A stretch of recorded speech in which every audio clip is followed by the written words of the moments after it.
को सब्सक्राइब करना आपका प्यार भरा फ़र्ज़ है। मेरी पूरी वीडियो देखना आपको ज़रूरी क्यों है, मेरे लिए ज़रूरी नहीं है। अगर आप चाहते हैं कि आपकी ज़िंदगी ट्रांसफ़ॉर्म हो जाए ओशो वाणी से, अगर आप चाहते हैं कि आप उन तरीक़ों से ज़िंदगी जी पाएँ, अगर जी रहे हैं तो अच्छा है, उन तरीक़ों से जी पाएँ जिसमें ठहराव है, जिसमें माधुर्य है, जिसमें मधुरता है, जिसमें प्यार है, जिसमें प्यार है, जिसमें प्यार है। Truth becomes your being. उस स्तर के लोग पूरी कोशिश लगे रहते हैं, उनको कोई भी फोर्स नहीं करना पड़ता। No forced phenomenon, no spontaneous life, no not trying hard to live according to Tao. देखिए, टाओ के जो तरीक़े हैं उनका बखान जो ओशो साहब ने करा है, ओशो की किताबें पढ़ के जो मैंने समझा है, जो मैंने पाया है, उसको मैं बखान करने की पूरी कोशिश करता हूँ। मेरी ज़िंदगी हसीन है, मेरी ज़िंदगी में ठहराव है, मेरी ज़िंदगी में बेशुमार मोहब्बतें, प्यार और खुशियाँ भरी पड़ी हैं। आप किसी से मिलें, कोई आपको ये कहेगा कि दिन काट रहे हैं।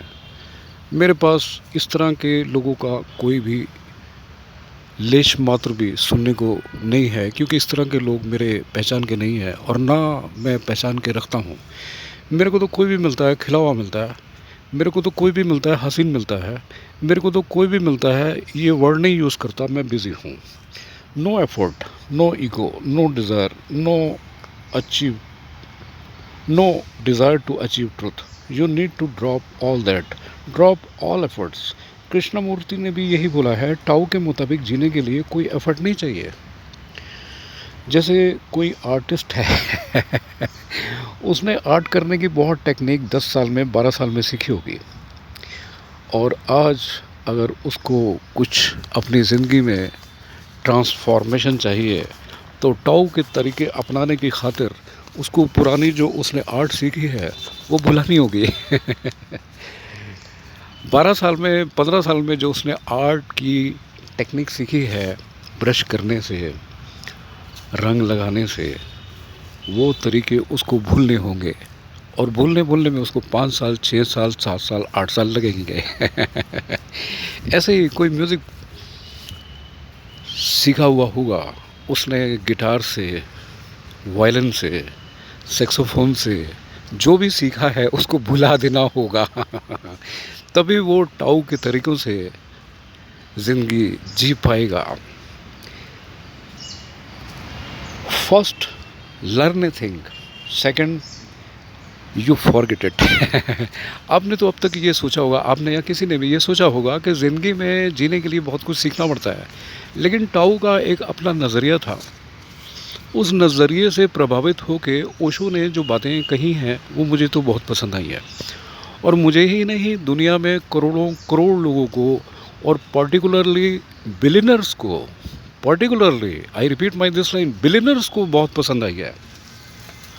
आप कितनी बारी ऐसे जंगलों में आए हैं मैं आई डू कम क्वाइट ऑफनली, और मेरे तो 2 घंटे 3 घंटे 4 घंटे ऐसे ही गुजर जाते हैं, और कभी कभी इतनी भयंकर यहाँ बारिश आती है मगर मैं पेड़ों में और गुम हो जाता हूँ और भीगता हुआ, और मुझे कोई शिकायत नहीं होती कि मैं भीगा, मुझे नहीं आना चाहिए था। Forgetful is essential. अगर आपने टाओ के मुताबिक सब कुछ सीखा सिखाया है, टेक्निकली आर्टिस्ट कोई थे तो उन्हें अपनी टेक्निक को भुलाना होगा। टाओ के करीब आने को आर्किटेक्ट जो भी बना था उसके अपना आर्किटेक्चर बुलाना होगा। उस बुलाने के लिए अब टाओ का एक नज़रिया रहा होगा जो उन्होंने बखान नहीं किया मगर ओशो ने बखान किया है, क्योंकि टाओ ने तो पूरी ज़िंदगी 90 साल तक की आयु या उनकी जितनी भी रही होगी, उन्होंने कुछ भी किताब नहीं लिखी, कुछ किसी से कुछ कहा नहीं, और उनसे जो किसी ने सीखा सिखाया या ओशो साहब ने जो सीखा समझा होगा, और ओशो साहब ने भी बहुत रॉयल नज़रिए से, बहुत डिसेंट नज़रिए से, बहुत अरिस्टोक्रेट नज़रिए से अपनी किताबों में जो बखान किया है वो मैं बता रहा हूँ। मैंने अभी बताया ना, अगर कोई आर्किटेक्ट बना था उसको अपना आर्किटेक्चर भूलना होगा, अगर कोई आर्टिस्ट बना था तो उसको अपना आर्टिस्ट की टेक्निक भूलनी होगी, अगर कोई म्यूजिशियन बना था तो उसको म्यूज़िक के सारे वो तौर तरीके भूलने होंगे। अब उसको क्या करना होगा, अब उसको फ्लाइंग बर्ड्स को देखना होगा। फ्लाइंग बर्ड्स को आप देखिए ना, वो ऊपर उड़ती हैं 10-20 की संख्या में, एकदम से वो लैंड कर जाती हैं जैसे एक एरोप्लेन लैंड करता है। पायलट जो एरोप्लेन का है उसने तो बहुत टेक्निक सीखी थी, एरोप्लेन को ऊपर कैसे लेके जाना है, जब लैंड करना है तो लैंड कैसे करना है, that is a very sensitive issue. जब जब आप भी एरोप्लेन में होते होंगे, एरोप्लेन जब ऊपर जाता है तो उसमें कितना पायलट का ज़बरदस्त टेक्निक रहती होगी जिससे वो एकदम ऊपर उड़ान करता है। ऐसे ही लैंड करने के वक्त चिड़ियाओं को किसने सिखाया, तो टाऊ यही सोचा करते थे कि किसी ने अगर कुछ सीखना है, उस साहब ने वो बखान कर दिया। तो आप चिड़ियों को देखिए चिड़ियों को देखिए कैसे वो उड़ा करती हैं और कैसे वो एकदम से लैंड कर जाती हैं। Forget the techniques. चिड़ियों ने कहाँ से टेक्निक सीखी थी, कहीं से भी नहीं।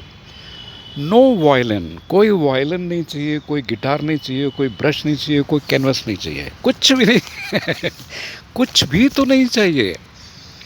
सब कुछ भुला देने के बाद, so it is not by trying hard to live in accordance with Tao that the highest type of people achieve it. No, ऐसा नहीं है कि सिर्फ हाईएस्ट टाइप ऑफ लोग ही वो सब बातें सीख पाएंगे जो टाओ ने समझाया होगा, ओशो साहब ने अपने तरीके से बखान किया होगा, ऐसा नहीं है।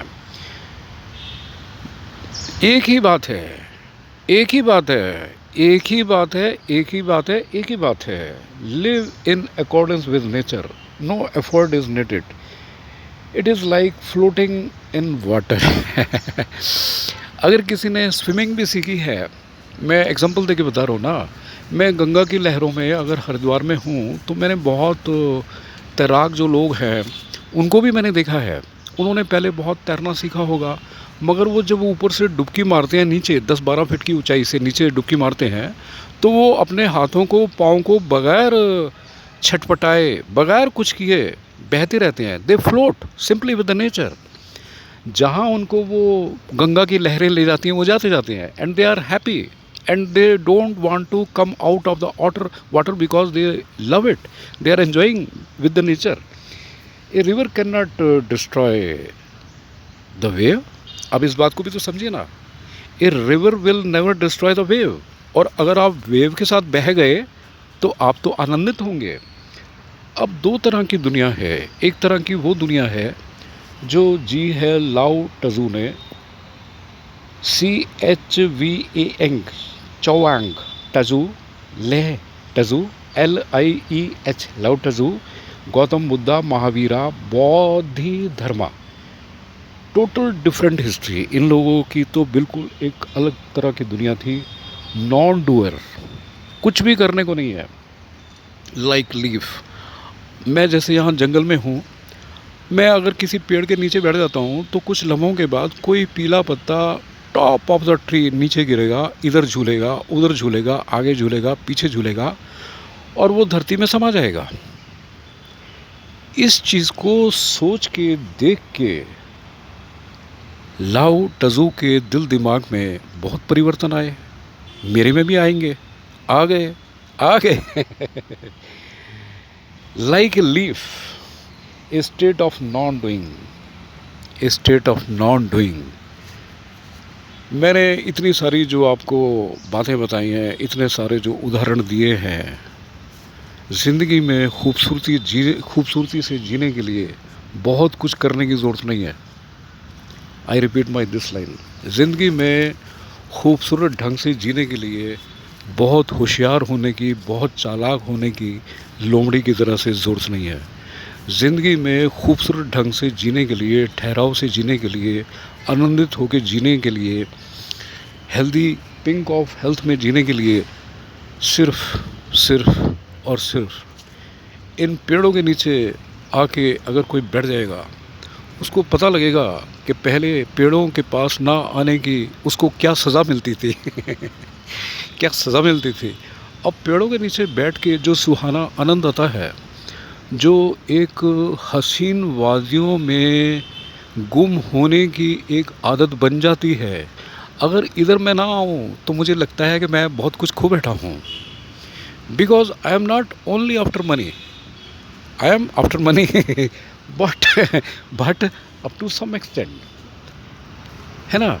ज़िंदगी में बहुत कुछ है, बहुत कुछ है, बहुत कुछ है, बहुत कुछ है करने को। सुबह 5 बजे से लेके रात 8 बजे मैं सो जाता हूँ, पता नहीं कितने काम। आई am not busy, without busy. इस तरह के, जैसे ये जंगल में घूमना, ये भी मेरे अपने लिए बहुत खूबसूरत काम है, मेरे अपने लिए। मुझे अच्छा लगता है। मैं आपको राम राम कहूँ, मैं आपको अपना प्यार, अपनी इज़्ज़त, अपनी कदर दूँ, इससे पहले मैं आपसे भी गुज़ारिश करूँगा, आप भी कभी इन वनों में आके बैठिए, बैठिए। जो सुकून आपको मिलेगा आप बखान नहीं कर पाएंगे। और प्लीज़ कमेंट में ज़रूर लिखिए कि आपको मेरी बातों से क्या प्यार नहीं आया, क्या आपको मेरी बातें ठीक नहीं लग रही। आप प्लीज़ कमेंट करें और सब्सक्राइब करें।